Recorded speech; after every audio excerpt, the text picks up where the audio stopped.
they're very rich. We went all out. Yeah. And now I think that's why I had trouble getting up this morning. Whenever I eat too much sodium, I'm like interesting. Dead. Mm-hmm. Do you like to the point, because I know when especially certain brands or certain stores pizza, when you wake up in the middle of the night with the dry mouth because there's so much sodium, was it that kind of? I didn't wake up in the middle of the night, but it's never my throat was really dry this morning, which I'd imagine is from that too, but no, I just feel like I'm biting the inside of my cheeks just by talking because they're so swollen. Okay. And like my eyes are swollen. My face just blows up if I have too much. I think it's just because I eat a lot anyway. In general, I don't know. Oh, okay. But. Yeah. I don't notice the bloating effect as much. I guess it's nice. different. Yeah, I don't know. Probably don't have like the optimal diet for like low sodium anyway. I usually consume a fair amount of sodium probably just because it's kind of needed for a lot of sports performance aspects to have.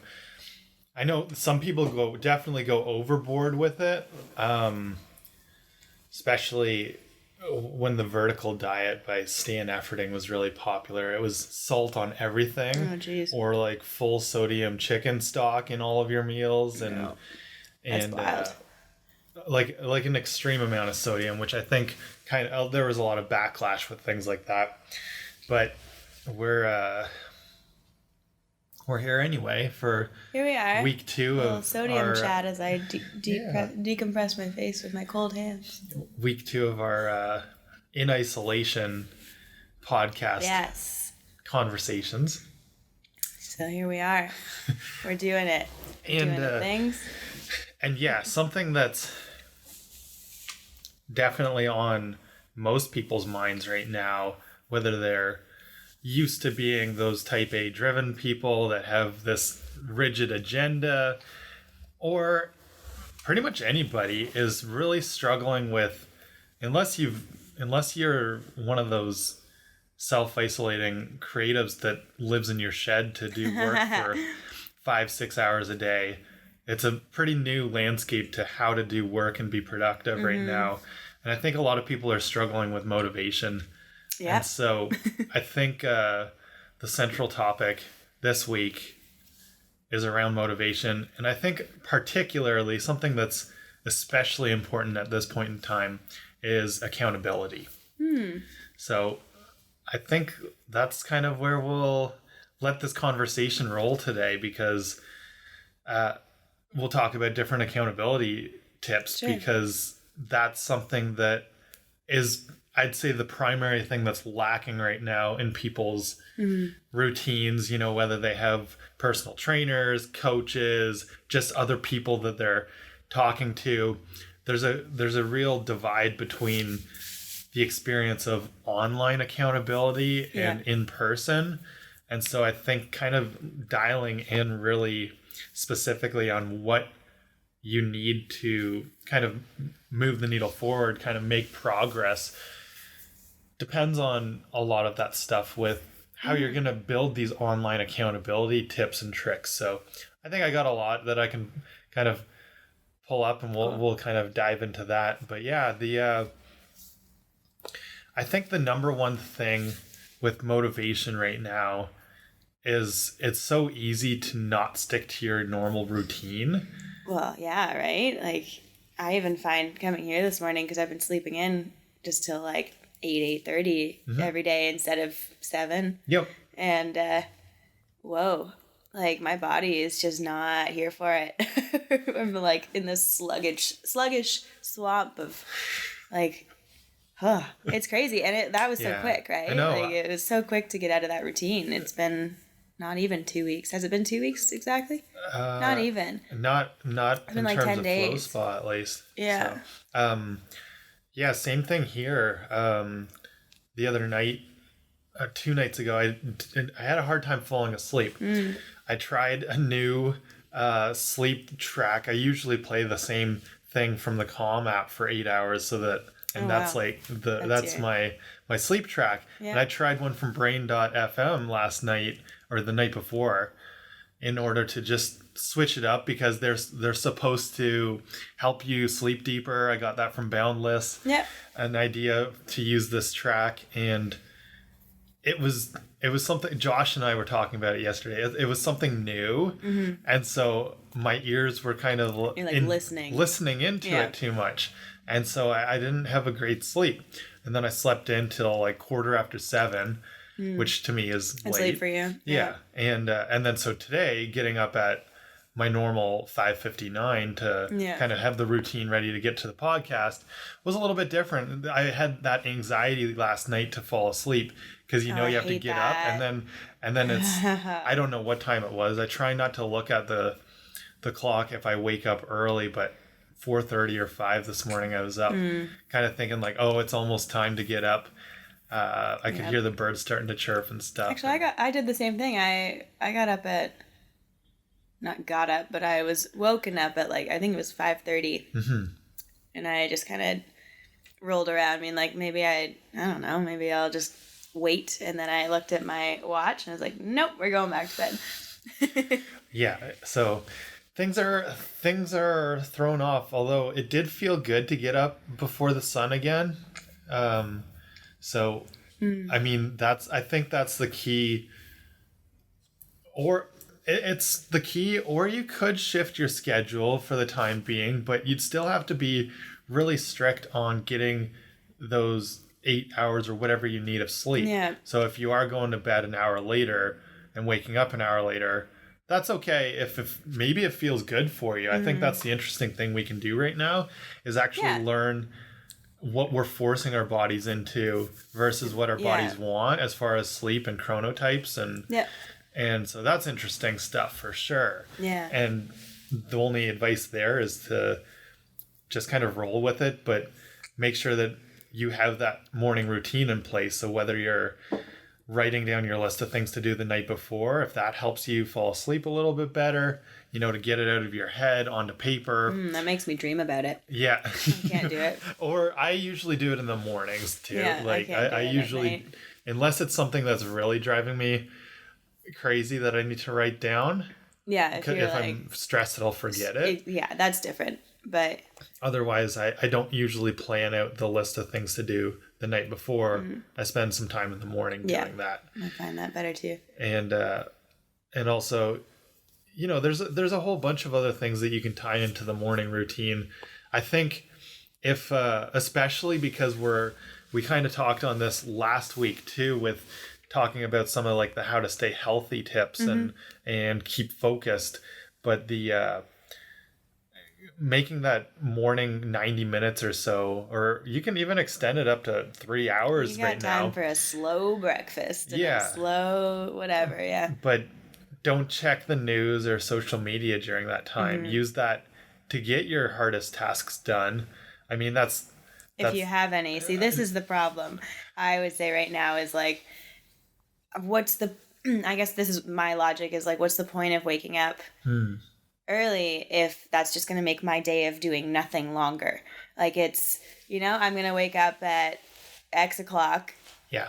And I'm going to do whatever, my journaling, my coffee, and then I sit. And then what? Yeah. Right? And so that's kind of why I'm sleeping in, is because one, I don't want my days to drag on. And I mean, two, my body is quite stressed, and so is my brain. So been doing a little too much fitness for sure. But so I'm kind of using the sleep as getting, I don't know, more recovery, and it feels a little bit more loving. Yeah. But like what do you, how do you combat that? Like, because I know you were talking about that the other day, just like you got up, you worked out, and then you were like, now what's next? Yeah. So like, what went through your mind? What did you, how did you deal with that? I still had a lot of things that I could have got done, but I did have that feeling of a little bit of aimlessness, like there's no urgency to it. Yes. So I mean, I'm not a big fan of creating false sense of urgency. I know it's something that's recommended as a productivity tip, or it doesn't work for me because I don't believe it. Yeah. Like at the end of the day, I'm like, but it's not due then. Yeah. Like it's just not. So I think it's hard for me. I can't trick myself. I think something that's critical to the idea of not necessarily urgency, but getting those things done is making sure that you've broken it down into pieces that seem attainable within a few hours or within a day or whatever. Right. I think that's where sometimes I've got this task on my list, like, migrate to the new software. Right. And it's it doesn't have that much meaning to it as, okay, what's the next step? Yeah. Like Josh Martin, what is next? Yeah, there you go. But buy his book. Yeah. You have to buy the Kindle, I guess, because Amazon Publishing is no longer shipping to Canada right now. Okay. Which is weird. That is weird. This thing. At least for the time being. You've got to, I think, have the tasks. Also, part of it is it's okay to not keep your super rigid a little bit of rest right now is probably beneficial. Extra rest is very beneficial. Yeah. So don't beat yourself up too much. But I also think that kind of going into, and we'll transition into the accountability thing, because I think that's key. I actually want to make a vlog about that. I don't know if it'll be this week or maybe next week, now that we're talking about it on the podcast, maybe for next week. I think that's a really key thing right now that I see a lot of people struggling with. But the idea of, I think especially the entrepreneurial type or type A, whoever it is very driven towards just that one lane of, I guess, your mission, your business, whatever you want to call that aspect. But you've also got things like relationships, family, health, wellness. And I know you're crushing the health right now. So that's kind of the lane that you've been steering towards really hard. Yeah. But there's also things like, that spiritual balance, which we have this really unique time to really dive into and look at. Is your life going in the direction that you want it to? Or is this an opportunity to change course? That's been a really big theme that's been kind of coming up for me and a lot of people, just kind of cleansing your life right now is, I've got friends of mine are like, I cleaned out my pantry and found stuff from Bulk Barn from like 4 years ago and stuff like that, where it's like, it just feels good to deep clean. And I think that, like you said, there is an opportunity to do that emotionally or spiritually or however you want to say it, just to analyze, like, do I want to go back to the way that I, my patterns of before? What are my patterns of before? And even in the moment, like, not even looking past or present or past or future, like looking in the moment of like, what thoughts are going through your head during all this, what thoughts are going through your head if you're bored or if you feel like you don't have purpose without work or things like that, because it is a really great opportunity to kind of rewire the way that you look at your life. Totally. Right? Like a great opportunity to practice gratitude instead of being like, oh, I've got nothing to do, I'm so bored, woe is me, I hate this. Like, that negativity is so toxic on your system, and it's so addictive to practice that you're going to start looking at everything with that lens. So it's a really cool space that we can catch ourselves being negative, flip the script and say, no, like, how amazing is it that the whole world's on vacation right now? Like, we all get to rest. Like, Mother Nature gets to kind of restore right now and not have too much pollution going on. And perspective. I think it's a really good opportunity to change your perspective. For sure. Yeah, I think it's also just a really unique time to build that habit of an awesome morning routine. Sure. If it's not something that you're used to doing, you've got with Chase Jarvis with Creative Calling, everybody's got this creativity in them, but you've got to build the habit of creativity. And this is a unique time where you have the whole day technically, realistically, in solitude or silence, but you can definitely carve out a few hours in the morning before the world wakes up to you to do stuff that's creative or whatever, everything is a creative practice, especially if you get into the flow of it. Exactly. And so you can there's a whole bunch of books, but just kind of like a rapid fire kind of morning routine kind of structure. All kinds of things, yeah. Yeah, there's all kinds of things you can do, but that gratitude, and we've covered this across all the episodes. If you you have the time now to go and listen to all the things we've talked about. There you go. That's what you can do with your day. You know, the gratitude journaling, including some sort of, a lot of people like to meditate in the morning. I'm not a big fan of it because I always fall back asleep if I do it in the morning, or I have a hard time staying focused. So it's something that I do more as a reset later in the day. Yeah. But meditation in the morning is something you could do.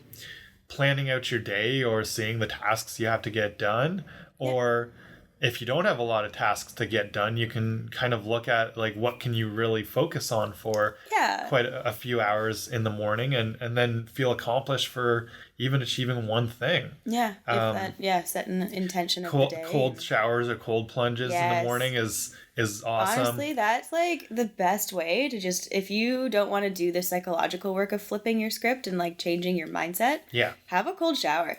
No, it's true. Like it'll just snap you right into like. It'll snap you into flow for sure. Yeah. It's great. It's actually one of the top recommended things for building more grit. So that perseverance grit, or the ability to be your best when you're at your worst. So this is what I love about it. So I forget who I was telling. I don't know. I was telling someone the other day, like, when I'm feeling not great mentally, which like is happening right now in this crazy time. Like, I'm trying to fight it, but let's be honest, like, my anxiety is real, my depression is real right now, and I'm having a hard time dealing with it. So when I'm feeling these ways, usually I go ride a horse.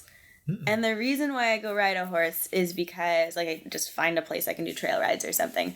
But they are a prey animal, and so they sense all of your fear. So if I approach this horse with my anxiety and my depression, this horse is going haywire. But if I get on this horse and I'm like, okay, no, I am in charge. Like, I am strong. I can handle this. It snaps me into that flow. It snaps me into that, like, okay, no, I am bigger than this and I'm resilient and I'm going to get back up and take control. And I'm finding the same energy coming through with doing cold plunges. Like, if I choose to be anxious in the cold tank, my vision starts to black out and I start to shiver like crazy. Like, I go down. And if I actually just, buck up and say, no, like, we got this, I'm like choosing to be calm, I'm choosing my breath, then all of a sudden I'm like in flow and I'm realizing like I'm bigger than all these like little thoughts going on in my head. Yeah. So that, like, I'm probably the best little, at least for me, I'm really passionate about it right now. Like, the best little piece of advice to take from this whole episode maybe is just have like a 2-minute cold shower and feel your body transitioning. Like, it's so fun to feel your body just be like, oh, okay, this is just how it is and we're going to have to accept it. Like, instead of fighting it. Yeah. It's a really cool metaphor to me. Yeah. I think it's also, it's definitely empowering when you've gone a few weeks and you can start to snap into that even quicker. Yes, I'm sure. It's really something that, that's why I wrote about it in my Mindset Challenges ebook. It's one of the things that can build this grit or this unbeatable mind for sure. It's so accessible. Yeah, and it's accessible. It's not as hard, like the workout kind of example of something to do something really hard to build up grit or resilience. Yeah.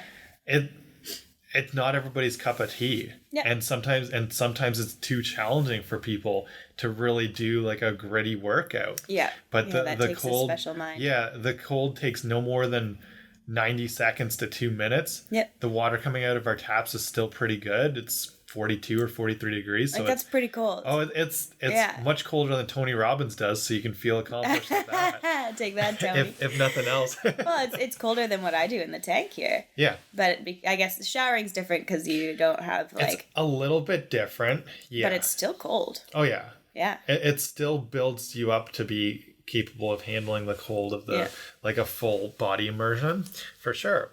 So yeah, that's those are some cool tips for kind of turbocharging your routine right now. Yep. See what things stick that you might want to incorporate and utilize for life, essentially. Those are pretty practical things. Build up your ability to get into like an optimal state of performance for sure. And then the big thing with accountability is huge for a lot of people. I don't think I've ever talked about it on the podcast. This book that I read a couple of years ago by Gretchen Rubin called The Four Tendencies. Okay. But I think talked about it. we've talked about it for sure. Yeah, I was gonna say I don't know if it's been on here or not. It's an interesting concept that I think still holds some merit. It's not scientifically validated psychology. It's more like that pop psychology, but it's still cool stuff. Gretchen talks about people falling under the category of 4 different sort of types. There's I don't know if I can recall them all exactly. There's like the obliger, the achiever, the rebel, and something else. But essentially there are people that can accomplish things on their own as well as accomplish things for others on their own. Right. There are people that have a hard time doing things on their own, but if somebody else tells them, which I believe that's like the obliger type, which is what most people fall under. If somebody else tells them, so they've got an external source of accountability, they have no problem. Then you're good. The rebels resist both internal and external drive, so they're kind of the hardest category of people. And then the other one, whatever it is probably the questioner. So people have to know the why before they'll do it. I see. So those are kind of like the 4. I'm trying to place myself in there. I don't know where I fit. You probably fall more under that whatever it's called, the achiever or whatever it is. I'm definitely a self-starter, but I'm also a questioner. Yeah.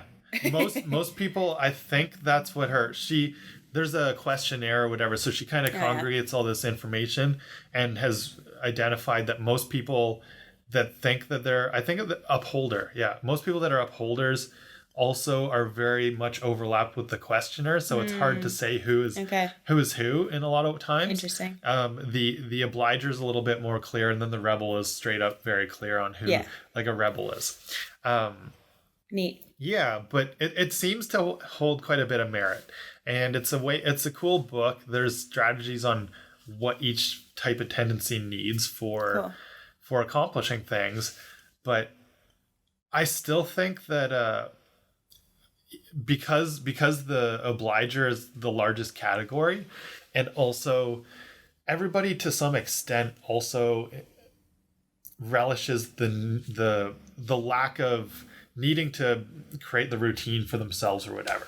So if you've got accountability partners in this time of social distancing, you're going to have a better chance of accomplishing whatever it is. Maybe it is, so we talked about how we've got this time to reflect and stuff. I think a cool challenge right now is block off 2 to 3 hours one morning in the next week and spend that time writing through the different categories of your life. There's, as we mentioned, I think, there's different people have different categories, but essentially things like health, wellness, finance, career / business, family, relationships, spiritual. That's 7. I'm sure if you can come up with a couple more, whatever. Totally. But go through each of those things and write down, just journal, like free long form journal about where you're at right now, like where you've come from and where you want to go in the next 1 year, 3 years, 5 years, 10 years. Yeah, you got time to like draw yourself a roadmap. Yeah, draw yourself a bit of a roadmap on where you're going. Just see if you're in the right direction right now, or if you need to course correct and start building some new habits or new routines or new... Plant's really getting up in my business right now. Sorry. It's okay.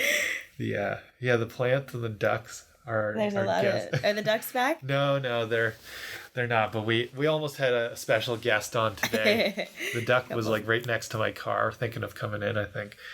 Nice. But yeah, so that's something that you can do and have an accountability buddy or a few that are you're going to mutual or join in this challenge together of doing something like that to get started. And then afterwards, if you feel like sharing, reflect on like how you're feeling about everything, and then create a bit of a plan on what you're going to work on right now. Yeah. Like it doesn't have to be money related, if that's kind of the thing that everybody's got this like fear and doubt around right now. So make it on building better relationships or connecting with family members that you haven't connected with in a while. What about everything else? Yeah, exactly. Everything else that is kind of crucial to our well-being right now. No, I agree.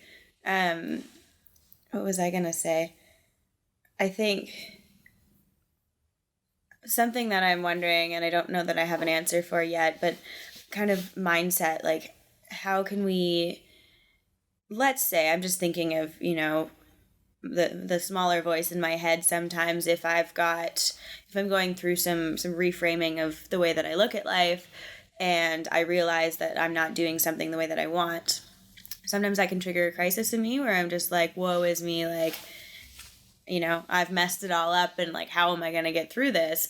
So I think that the challenge right now is that we all have a lot of time to be in our heads, and you have a lot of time to worry, or you have a lot of time to grow. And what I'm wondering is how, you know, besides a cold shower, like how do you switch that mindset if you're kind of going through your life values? How do you switch it from, oh shit, that's not looking good, like, woe is me? Like, how do you use this time when we don't have a lot of resources to be positive? Like, I think that's the challenge right now, for myself, and I know for a lot of people in my circle. Yeah, for a lot of people. Like, how do you switch from fixed to growth? Can you do that in just like a flip of a switch?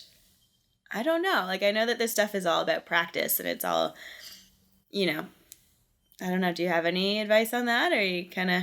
So switching from fixed to growth mindset, or getting out of your own way with just kind of going down the track of worrying, and instead looking at what opportunities are here instead of the fear of failure. For one thing, even as you were saying earlier, with the idea that we've got all this extra time, and it's like, well, I should sleep longer to kind of fill up some of that time because we're forced to stay home. There's not as much stuff to do. One of the coolest things, I guess, if there is one of the silver linings right now, is that all of these, I think the industry's shifted. They used to be called thought leaders, or influencers is the term that's common now, are sharing all their content for free. Very true. And so I've literally watched probably like 15 to 20 hours of online courses in the past week.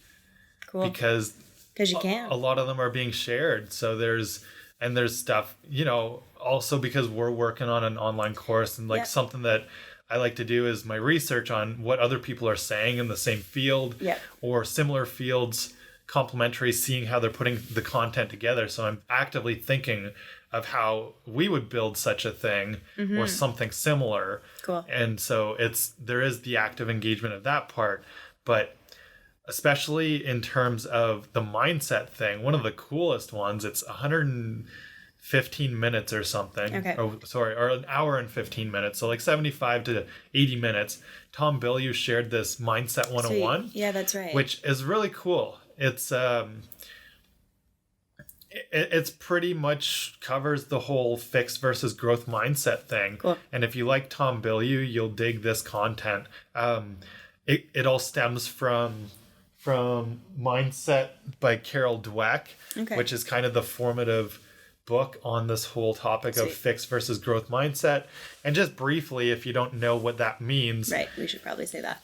we've definitely talked about it several times, but might as well go back to it, because I think a lot of people are stuck in a fixed mindset way right now, and it is something that kind of ebbs and flows from one to the other depending on whole bunch of different things, but especially like how confident you feel due to external and internal circumstances. Yeah. And so a fixed mindset is basically you attribute internal causes to your failures or lack of success, etc. So you think like, oh, I'm only this smart, that's why I didn't do well on the test.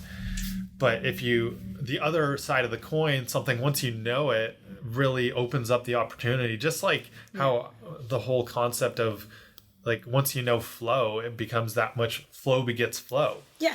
But also the growth mindset, knowing that it's possible and it's not just something that's a learned trait or a inherited like from birth trait, but it's something that you can learn and develop, is the idea that there's always an opportunity to grow from failures or setbacks, adversity, or even things that you did successfully. Everything. Kind of the term or the thing that I like is sort of the always be learning. Mm-hmm. And so if you're always learning, then you're always growing. Yeah. And that's what, and so you can always make progress, even if it's through failure. Yeah. And so, Tom, I don't know if it's still available. It's worth looking into. I know he did say it was only available for 48 hours, but it may still be accessible during this time. Even his podcast in general is full of really good tips. I think there's actually one on that, just how to get out of fixed mindset. Yeah, he's obsessed. That's like his favorite topic. He loves it. For sure. Yeah. So you'll definitely be able to find stuff around it.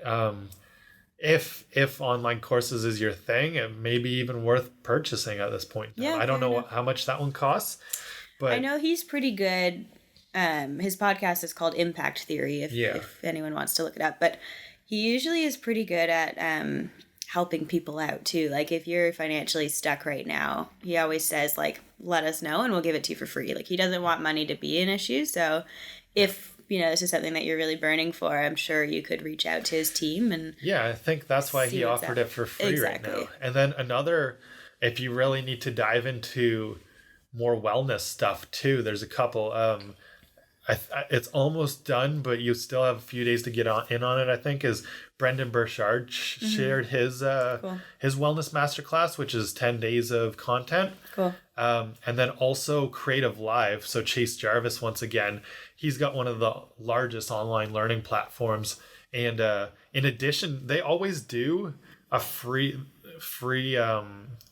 live stream, basically 24 hours a day. Oh, cool. Through the different categories. So Creative Live, there's stuff about like money and finance or business stuff, but it's a lot of creativity stuff. So photography, the post-processing of photos and video, like fashion, creative stuff. So there's always something. And I just finished watching one that I probably will purchase on the Flow of Creativity by Stephen Kotler. Sweet. Because Stephen's kind of he is the number one researcher in flow in the world right now. He's passed Mihai Csikszentmihalyi as far as the volume of content that they've the flow Genome Project, as it's called.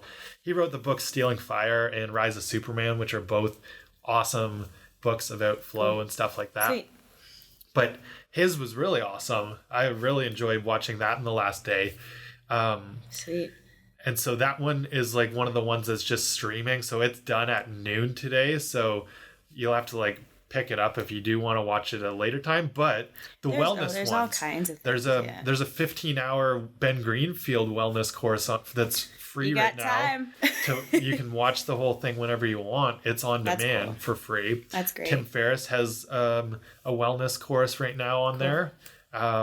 Those are the two that stood out to me. There's a couple others. Those are some powerhouses. Like you're gonna get some information at it. Like I don't care who you are, listen to Ben Greenfield or Tim Ferriss, and you're gonna learn something. Yeah, that's a full week. Spend 3 hours a day for a full week. You've got 2 weeks there that you can easily feel accomplished each day if you watch a couple hours worth of those content instead of just watching, no offense, other people's live streams that are kind of random or not accomplishing much. The workout live streams are sick right now. Like there's so much good stuff. That stuff is so valuable. And even like Nick Koo is offering, he made out, and you guys should all go follow him, the Koo Collective on Instagram.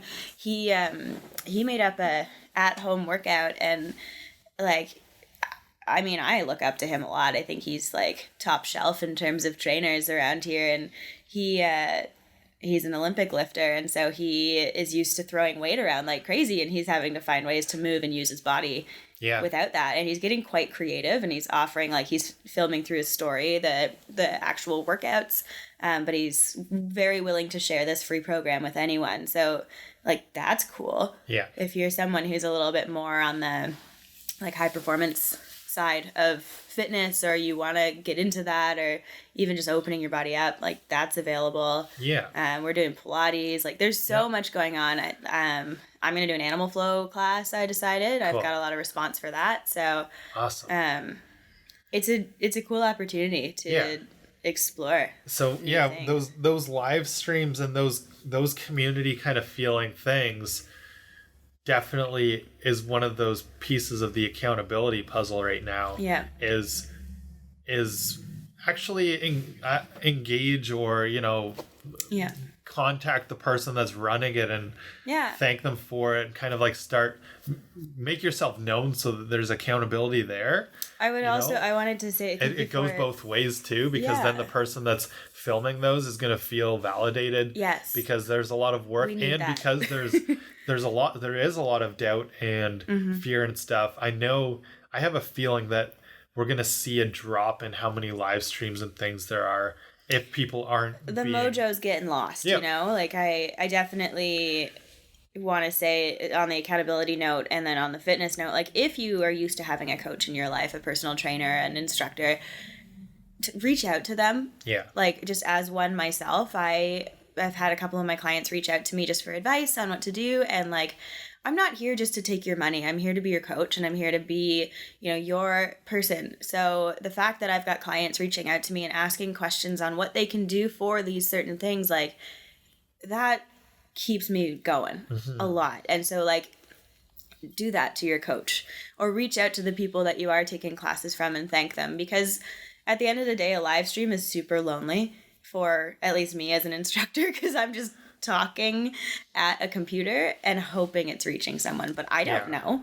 I don't know if the internet's choppy. I don't, so it's definitely, I'm not usually someone who needs a lot of external validation, but at a time, like, just because I've got a lot of room to doubt myself, at a time like this, absolutely, it means a lot to me when that community comes together and just says, like, that was great, or I really enjoyed that, or letting me know if the internet's choppy, or, like, there is an opportunity for community through all of this, which I think is cool. Yeah.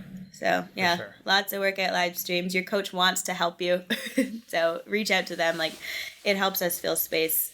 And then something else I was going to say with the workouts and even the courses, and, like, I know Wim Hof is doing a bunch of stuff, and on his Instagram, it, for me, gives me something to schedule. And as a type A, like, need to have a full day kind of person, like, I plan my whole day around. I'm like, okay, I get to do, like, Becky's workout at 7:30 p.m. So here's when I'm going to do my dog walk. And, like, it really does fulfill that need for me of just, okay, I'm scheduling my day around this, figuring that out, so that I'm not just wasting time and, like, oh, I guess if I get to it, I get to it. That's why I like all these live streams and courses that are going on too. Yeah, it's great. Because it puts something on. It puts some structure on your calendar. For things that you have to get the rest of your work done, if you do have work to get done, so that you can tune into the live stream that's happening at 7 p.m. or 1 p.m. or 2, whatever it is. You get to plan around it, which is, like, it lights me up a little bit. Yeah. But something you said at the start, I think I just, like, it needs to be echoed, because I think it's kind of the key in all of this is, I don't even know if you caught yourself saying it, but you're talking about task lists and having meaning attached to it. And I think, at least for myself, and I hope that this speaks for a community, if I don't have meaning attached to a task, I'm like, what's the point?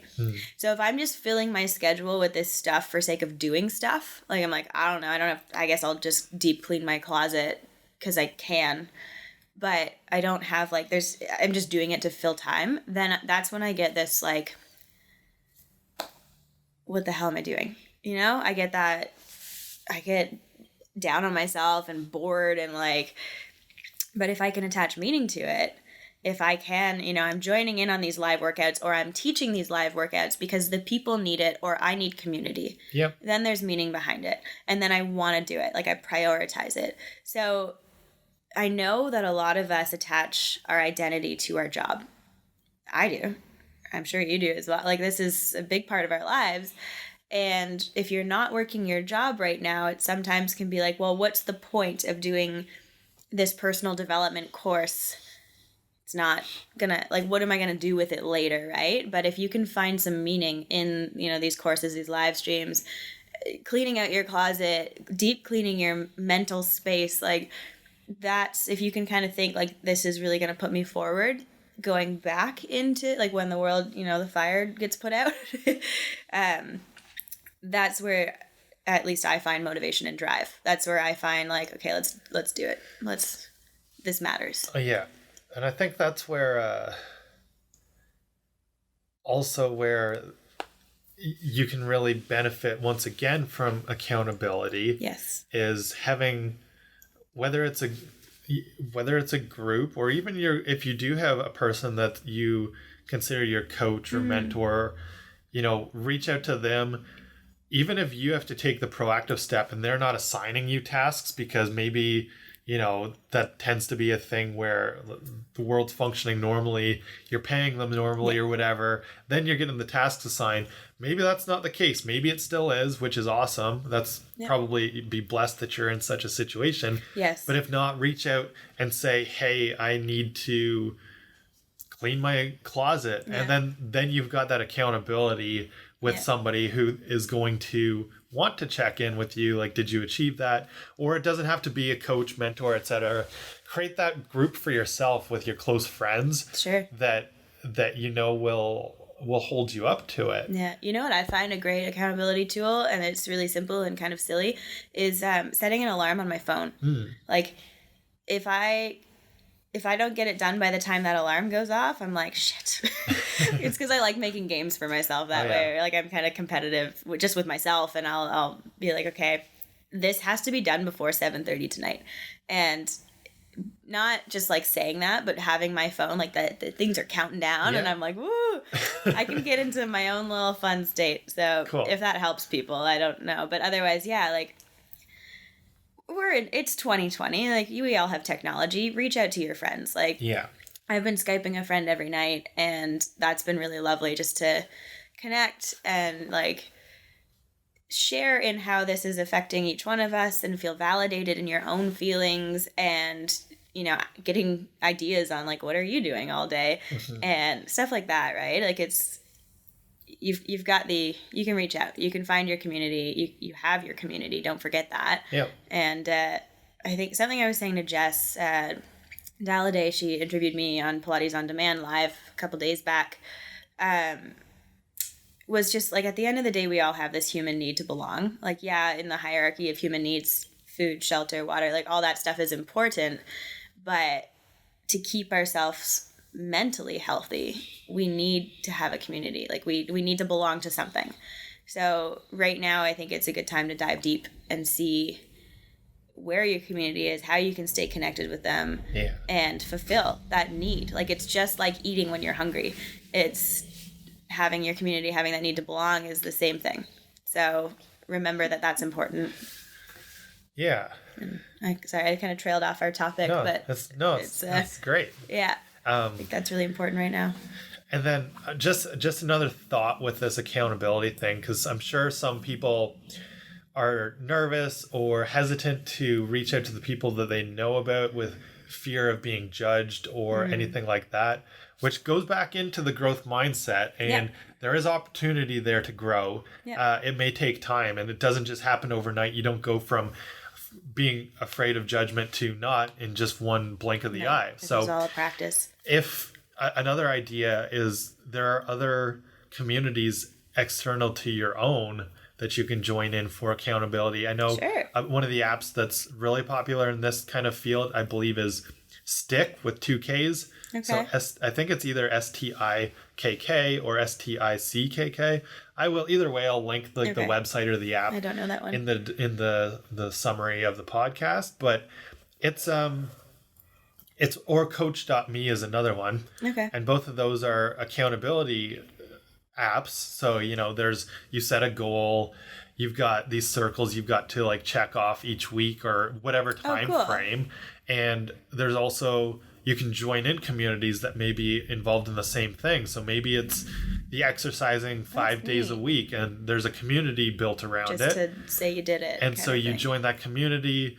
Each week you're going to have those bubbles to fill out and then a chat box on what you're like. If you're struggling, you can just drop a comment. And there's free ones and there's also premium that you pay for. Okay. But there are like coaches that moderate even the free groups and help encourage you to accomplish those goals, or you can read what other people are struggling with. Easy peasy. So that's like a very easy way to get a community already built around your goal. If you're hesitant or worried about building up such a community of accountability partners in your own group of friends, or maybe they're super busy still or something and you feel left out.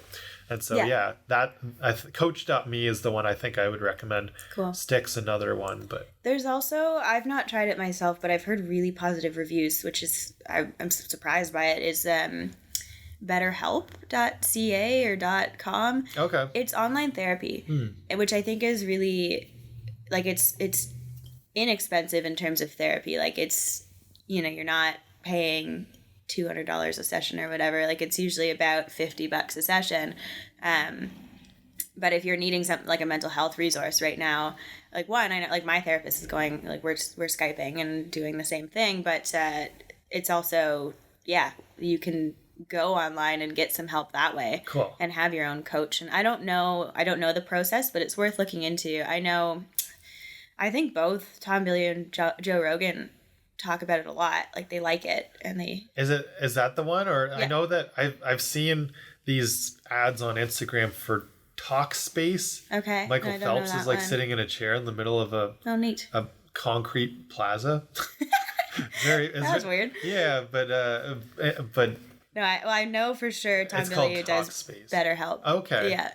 Cool. Yeah, he talks about that, which is there's a lot of good resources, and I think it's time to celebrate what's been established already online. Like, I know there's a lot of not frivolous, but like people are frantically transitioning their own businesses online all of a sudden, and like that, I'm like, be careful with it, because no one's really, like, not to bash people, but it's nice to have some groundedness and some foundation in the ones that are already established, because this is what they're preparing for. This is what they're ready for the whole time. So or I mean, also not to downplay that, because obviously a lot of people envision how they can transition or how they can incorporate a revenue stream of online something into their business, and maybe now's just the time that they can actually spend on focusing on that. True. So if you're in that position, don't feel like down or whatever. I think